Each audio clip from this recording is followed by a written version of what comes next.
পৃথিবীর মোট ক্ষেত্রফল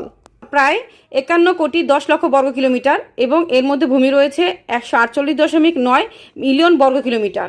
এবং এর ব্যাসার্ধ হচ্ছে 6,371 কিলোমিটার এবং পরিধি হচ্ছে 40,075 কিলোমিটার। পৃথিবীর মোট ক্ষেত্রফল প্রায় 51,10,00,000 বর্গ কিলোমিটার এবং এর মধ্যে ভূমি রয়েছে 148.9 মিলিয়ন বর্গ কিলোমিটার এবং এর ব্যাসার্ধ হচ্ছে 6,371 কিলোমিটার এবং পরিধি হচ্ছে 40,075 কিলোমিটার। পৃথিবীর মোট ক্ষেত্রফল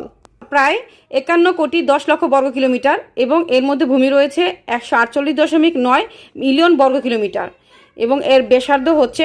6,371 কিলোমিটার এবং পরিধি হচ্ছে 40,075 কিলোমিটার। পৃথিবীর মোট ক্ষেত্রফল প্রায় 51,10,00,000 বর্গ কিলোমিটার এবং এর মধ্যে ভূমি রয়েছে 148.9 মিলিয়ন বর্গ কিলোমিটার এবং এর ব্যাসার্ধ হচ্ছে 6,371